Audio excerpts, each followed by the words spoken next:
So I now have the pleasure of inviting our speakers from who will be joining us now for the first session on the commitments addressing gender-based violence at the international level, opportunities and limitations for national policy making. So I'll now be setting the scene at the international level and look into the international and European level commitments to address gender-based violence. So you're welcome to all three sit here to start with or to come in afterwards. So the first presentation will frame the Council of Europe's measures to tackle violence against women in all areas, not specifically in research and academia, through a legal framework, the Istanbul Convention and its monitoring instrument, Gravio. The second presentation will bring the focus to the area of scientist safety with UNESCO, which is currently updating its recommendation to ensure scientists' well-being and safety. And keeping the focus on addressing gender-based violence in the area of research, and more specifically in the European research area, the last presentation of this session will focus on the state-of-the-art of the European Commission's actions to address gender-based violence in the European research area, namely through its Action 5 to promote gender equality and foster inclusiveness. So we have three presentations. I invite you to sit down where we hear the first presentation. So I now have the pleasure of calling Karl Vannetelbosch from UNESCO, Inclusion, Rights and Intercultural Dialogue section. Thank you. Hello. So Karl Vannetelbosch has previously been working in the social and human science sector on the UNESCO recommendation on science and scientific researchers. He contributed to the statutory monitoring of the recommendation and the development of indicators, as well as the implementation of projects on research integrity in Europe and on science technology and innovation policies in Africa. His current work focuses on the development of a UNESCO program of freedom and safety of scientists. Thank you very much. Do I have a... Yes. Okay. Thank you very much, and it's an honor and a pleasure to be here to speak with you, the scientific community. I will speak a little bit more broadly about freedom and safety of scientists. I know this is very much focused on gender-based violence, but I'd like to zoom out a little bit, and I'll show you why I'm here exactly and what the link is with UniSAFE exactly. So my presentation will have three parts. It will be first just a glance of what this instrument is about, some implementation initiatives which Colette already mentioned, and then what we're doing now to upscale the efforts on freedom and safety of scientists. So just very quickly, this is the UNESCO recommendation on science and scientific researchers. It's a standard-setting instrument which provides a vision for science ecosystems that go beyond economic growth and place human well-being at the center. It was adopted by all member states in 2017 and is actually an update of an instrument from 1974, but which now added a four-yearly monitoring instrument. Recommendations, they are intended to influence the development of national laws and practices. So we had our first monitoring round in 2021, where we received 47 reports. I mean, can always do better, but it was a pretty good result. So what exactly is in this recommendation? It has 10 key areas, which you can now see on the screen. These were intended to facilitate monitoring and reporting by member states, because the full text has 48 paragraphs, which makes it very difficult. And this was the way chosen to make reporting simpler. So you can see them on the screen, the Science for UN ideals, such as human dignity, progress, justice, peace, welfare of humankind, and respect for the environment. Science must interact with society and vice versa. Science must be used for policy making at national and international level. Science should be promoted as a common good, which includes open science, inclusivity and non-discrimination in science and education. Science is subject to human rights standards. Scientists enjoy rights, freedoms, and responsibilities. Science should be conducted with integrity and ethics in mind. It underlines the importance of human capital, researchers, students, anyone involved in scientific research. And it provides some norms and principles for establishing an enabling environment for science to thrive. Quickly, some projects that we've been implementing since 2017. The first one was called Responsible Research and Innovation Network Globally, which is actually an EU-funded project as well, where we tried to establish a network of scientists and, importantly for UNESCO, did the first iteration of monitoring by establishing national consultation groups, which involved academia, government stakeholders, private sector, and civil society. We then tried to use this methodology and expand it in the next project that you can see on the screen, which is Strengthening STI Systems for Sustainable Development in Africa, where we also established 6 consultative groups in 6 African countries, did a needs assessment of their STI system, and then provided capacity building to monitor and develop inclusive STI policies.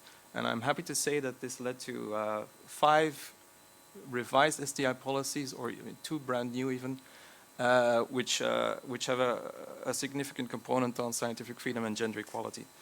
We're also improving the monitoring of the recommendation, which I alluded to earlier. We had a very basic survey back in 2021, which led to results that were vague and ambiguous. So now we're trying to improve that, but I'll get to that on the next slide. And then indeed, as Colette already mentioned, we now have a new, we don't have it yet. We just had the decision that we are allowed to establish a new program on freedom and safety of scientists. So that's good news for us, and I hope for everyone involved in science. Indeed, as I said, monitoring, I won't stay too long on this. We improved online monitoring. That was something that the member states requested.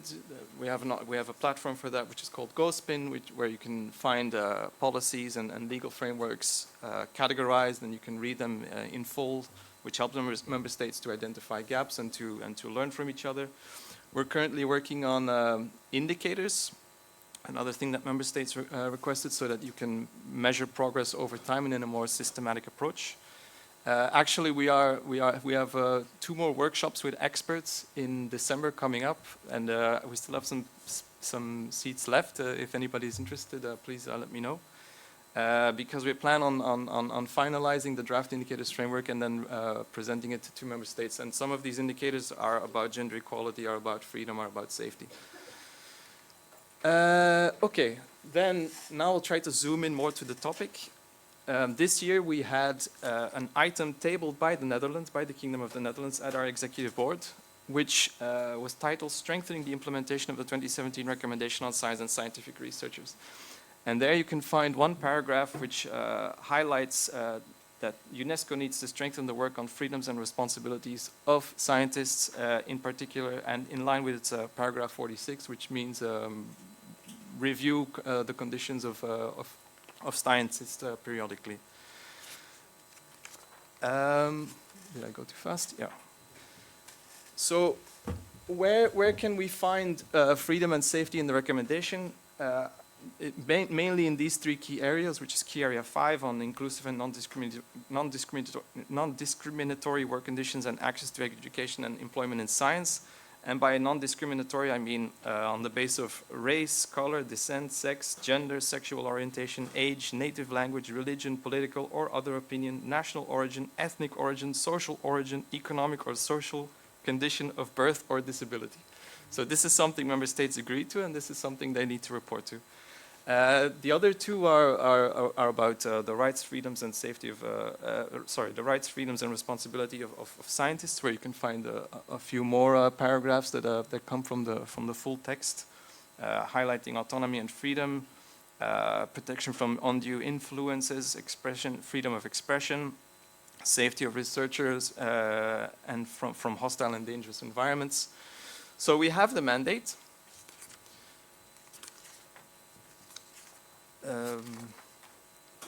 Yeah. Here I wanted to highlight some stats for you that we found, that we used to convince member states on why this program is important. So you can see 22% of scientists who gave interviews about COVID received physical or sexual threats. 39% of scientists in this Global Witness report also claimed were the victim of online harassment. 49% of women scientists in 117 countries say they have been the victim of sexual harassment. This was done on behalf of the L'Oréal Foundation, which is actually a partner of UNESCO, as they have an annual award called the For Women in Science Award. And then I used a statistic from you, which we also used for member states to convince them, namely that 62% of respondent researchers have experienced gender-based harassment or violence, 66% women. And then finally, this relates more to scientists that are the victim of conflict areas. Another NGO that we work with, Scholars at Risk, reported in 2022 391 attacks, and this includes physical harm and even death. And the new report is due out in 2023, in December actually, next month.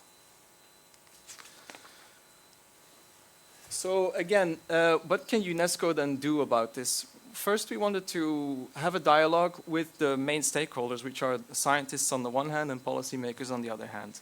And this is how we got to know UniSAFE, because one of the science dialogues that we organized was on gender and marginalized group, the safety and freedom of gender and marginalized groups. So we asked them the questions that you can see on the screen. What are the main forms? What is the impact? What is the extent? The link, overview, and scope? What are the causes and what are the possible solutions? Now, I read your reports, and I think you explained much better than I do here, but there was an extreme amount of overlap, I should say. The various forms of harassment include psychological harassment, intellectual harassment, sexual harassment, economic and financial harassment, and specific challenges for scientists with disability were also highlighted. The impact, again, as I found in your reports, is very similar. Researchers leaving academia, psychological or physical harm, negative career impact, erosion of trust, and loss of talent for society. Of course, it's not just contained to academia itself. There are also political groups, extremist groups, religious groups that create pressure for scientists. Another important concept that was underlined by the participants of the Science Dialogues was intersectionality, noting how various factors can intersect with gender to trigger harassment. The participants noted there was a clear lack of understanding of the overview due to underreporting, and they highlighted the need to create a safe culture to encourage reporting.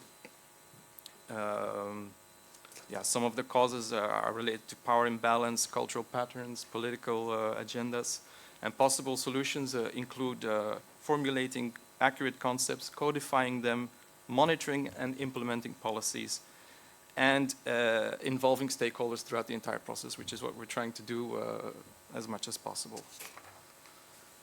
Then last month we had our policy dialogue, which is the same thing but with member states basically, where we want to hear from member states what they need, what they want, how we can help them. So we asked them the following questions.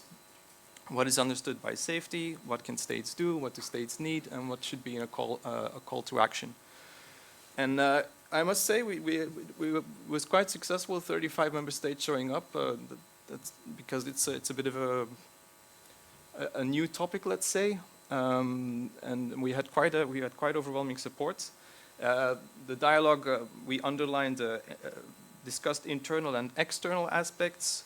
Key points that were raised included protecting researchers' rights and well-being, promoting gender equality, fostering global trust. They emphasized the necessity to ensure physical safety, address economic instability, counter psychological pressures. They also stressed the importance of defending the freedom of expression, preventing harassment among scientists engaged in sensitive research areas, and the significance of intellectual protection to encourage innovation dissemination. They also, the member states also identify diverse threats, including displacement, adverse working conditions, psychological stress, and corruption. They advocated to create a safe space and to have more data collection to better understand the problem and devise policies. Finally, they also recognize the value of networks and international collaborations, particularly among women and girls.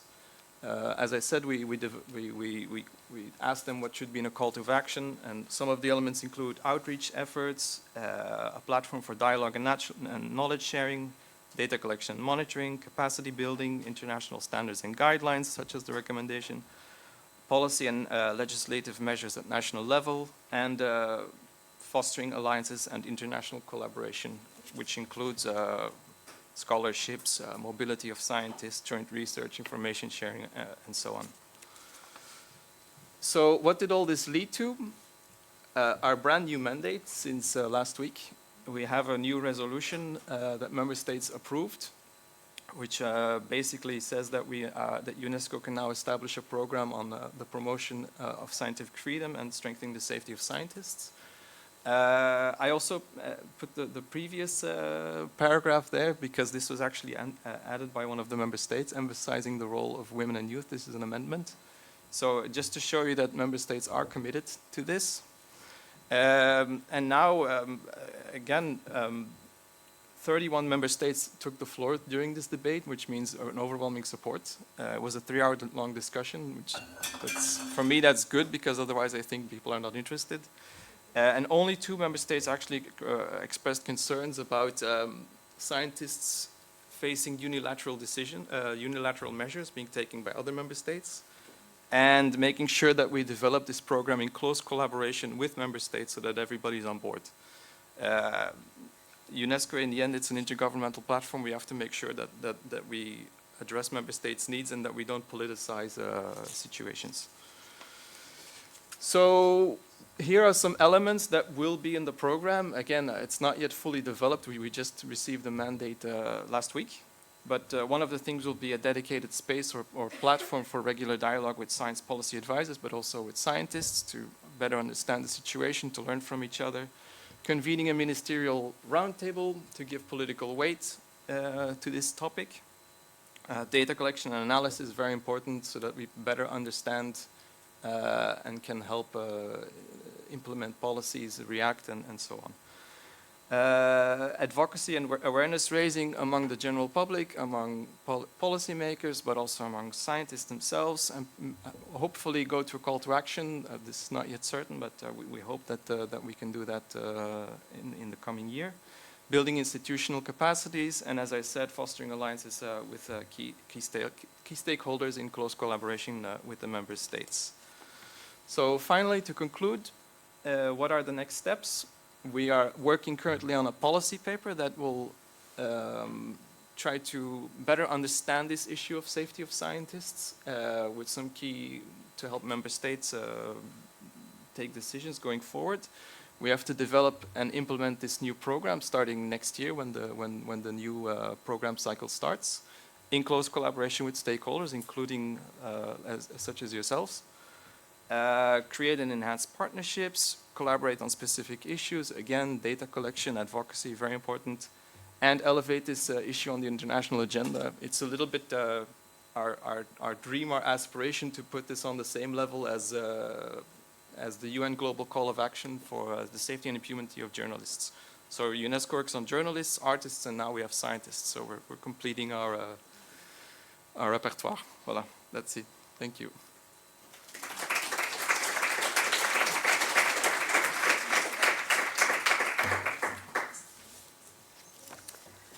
Thank you so much, Carl, for your insightful presentation, and we look forward to the implementation of the program and receiving more updates.